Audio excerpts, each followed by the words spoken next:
గ్రామంలో రామ్లాల్, శ్యామ్లాల్ అనే ఇద్దరు ఉండేవారు. వాళ్ళిద్దరూ పెద్దగా చదువుకోలేదు. ఇద్దరూ కూడా ఇరుగు పొరుగునుండేవారు. వాళ్ల భార్యలతో కలిసి జీవించేవారు. రామ్లాల్ చాలా పేదవాడు. తినడానికి తిండికి కూడా సరిగా సంపాదన లేక ఇబ్బంది పడేవాడు. ఎప్పుడూ భగవంతుణ్ణి తలుచుకునేవాడు. అతని కష్టాన్ని చూసి ఒకరోజు దేవుడు ప్రత్యక్షమయ్యాడు. రామ్లాల్ని త్వరలోనే నువ్వు ధనవంతుడివి అవుతావు అని ఆశీర్వదించాడు. కాని అది ఎలా సాధ్యమో చెప్పలేదు. రామ్లాల్ ఇంటి పక్కనే ఒక మామిడి చెట్టుంది. అది చక్కగా విరగకాసింది. రామ్లాల్ భార్య, ఏమండి, మన మామిడి చెట్టుకి చాలా కాయలున్నాయి. మీరు బజారుకెళ్ళి వాటిని అమ్మి ఆ డబ్బులతో ఇంటికి సరుకులు తీసుకునిరండి అని చెప్పింది. నాకు ఈరోజు మూడ్ లేదు. అయినా కేవలం మామిడి పళ్ళు అమ్మితేనే ధనవంతులం అవ్వం. కాని రామ్లాల్కి తెలీదు భగవంతుడు ఆ చెట్టుతోనే ధనవంతుణ్ణి చెయ్యదలిచాడు అని.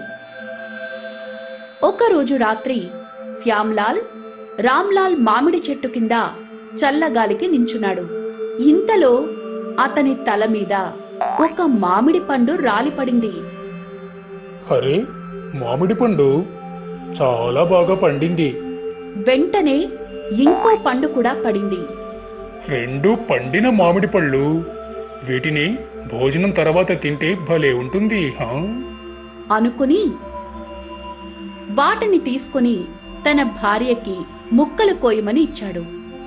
భార్య ముక్కలు కోయగానే అందులో నుంచి 2 బంగారు నాణాలు బయటపడ్డాయి. భలే, ఏంటిది, వీటిలో బంగారు నాణాలు, భలే చమత్కారంగా ఉందే అని తన భర్తతో అంది. అవును, నిజంగా చమత్కారంగా ఉంది. మనకి భగవంతుడి కృపుంది. అయితే ఆ మామిడి పళ్ళన్నిట్లో బంగారపు నాణాలున్నాయన్నమాట అని శ్యామ్లాల్ అన్నాడు. అయితే ఈ విషయం రామ్లాల్కి అతని భార్యకు తెలియదన్నమాట అని శ్యామ్లాల్ భార్య అంది. నువ్వు సరిగ్గా అన్నావు. నువ్వు చూస్తుండు, నేను ఆ రామ్లాల్ని ఎలా మోసం చేస్తానో అని శ్యామ్లాల్ అన్నాడు. మరుసటి రోజు శ్యామ్లాల్ రామ్లాల్తో మాట్లాడుతున్నాడు. ఓ రామ్లాల్, చూస్తుంటే ఈ మామిడి చెట్టు పళ్ళు బాగా పండినట్లున్నాయి. ఇవి అమ్మవా మరి అని అడిగాడు. నాకు వీటిని అమ్మే మూడ్ లేదు అని రామ్లాల్ జవాబిచ్చాడు. ఇది విన్న రామ్లాల్ భార్య శ్యామ్లాల్తో, అన్నా, నా భర్తకి దీని మీద ఆసక్తి లేదు. ఇంకీ పని ఎలా చేస్తాడు? నువ్వేం బాధపడకు చెల్లి, నేను ఉన్నాను కదా, ఆ పని నేను చేస్తాను. మామిడి పళ్ళు అమ్మగా వచ్చిన డబ్బు మీకు సగం మాకు సగం అని శ్యామ్లాల్ అన్నాడు.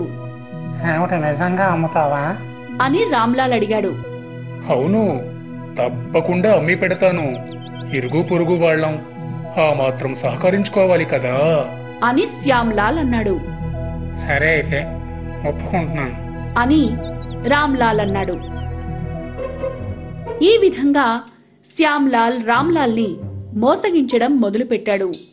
మామిడి పళ్ళు కోసి అమ్ముతున్నట్టు నటిస్తూ నేరుగా పళ్ళు అతనింటికి తీసుకుని వెళ్లేవాడు. అతని భార్య ఒక్కో పండును కోసి బంగారాన్ని తీసేది. ఆ విధంగా శ్యామ్లాల్ ధనవంతుడయ్యాడు.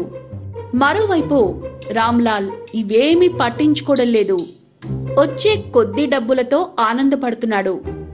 కాని రామ్లాల్ భార్య తెలివైంది. ఆమె రామ్లాల్తో, మీరు గమనించారా, శ్యామ్లాల్ వాళ్ళు ఎలా ధనవంతులవుతున్నారో? అవును, దాని ఆనందపడాలి, ఈర్ష పడకూడదు అని రామ్లాల్ అన్నాడు. నేనేం ఈర్షపడ్డం లేదు. మన కళ్ల ముందే మామిడి పళ్ళు అమ్మేవాడు.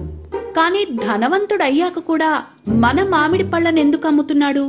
ఇందులో ఏదో మతలబుంది ఖచ్చితంగా. పదండి చూద్దాం అంది భార్య.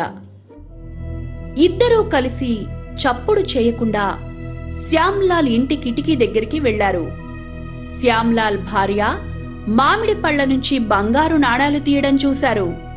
చూశారా, నేను చెప్పాను కదా ఏదో విషయం ఉందని. మన మామిడి పళ్ళ నుంచి బంగారు నాణాలు తీసి వీళ్ళు ధనవంతులయ్యారన్నమాట అని రామ్లాల్ భార్య అంది. అవును, నువ్వు చెప్పింది నిజం. ఆ నాణాలన్నీ మనవే.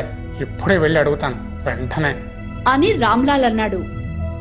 రామ్లాల్ శ్యామ్లాల్ ఇంటికి వెళ్లి, శ్యామ్లాల్ మోసగాడా, నీచుడా, ఛీ, ఈ విధంగా మామిడి పళ్ళ నుండి బంగారాన్ని దొంగిలిస్తున్నావన్నమాట నాకు తెలియకుండా. ఏయ్, ముందు నీ పిచ్చి మాటలాపి నువ్వు బయటికి పో చెప్తాను. నేను నీ మామిడి పళ్ళని కొన్నాను. అందులో ఏమున్నా అవి నావే. నీకర్థమైందా అని శ్యామ్లాల్ అన్నాడు. లేదు, ఇది పద్ధతి కాదు.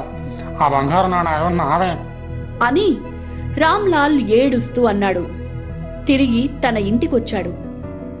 మళ్ళీ భగవంతుడు ప్రత్యక్షమై ఇలా అన్నాడు. నేను అంతా గమనిస్తూనే ఉన్నాను. నువ్వు ఎలా మోసపోయేవో. నువ్వేమీ బాధపడకు. నీకంతా మంచే జరుగుతుంది. తథాస్తు. ఆ రోజు రాత్రి శ్యామ్లాల్ దొంగతనంగా మామిడి పళ్ళు కోసి ఇంటికి తీసుకొచ్చాడు. అతని భార్య వాటిని కొయ్యగానే అందులో నాణాలకి బదులు 2 తేళ్లు బయటపడ్డాయి. శ్యామ్లాల్ని అతని భార్యని కరిచాయి. వాళ్లు ఏం తప్పు చేశారో తెలుసుకున్నారు. ఈలోపు రామ్లాల్ పోలీసుల్ని తీసుకుని శ్యామ్లాల్ ఇంటికి తీసుకొచ్చాడు. పోలీసులు వాళ్ళని పోలీస్ స్టేషన్ కు తీసుకువెళ్లారు. స్నేహితులారా, ఈ కథ ఎలా ఉంది? కామెంట్ బాక్స్ లో తప్పకుండా చెప్పండి.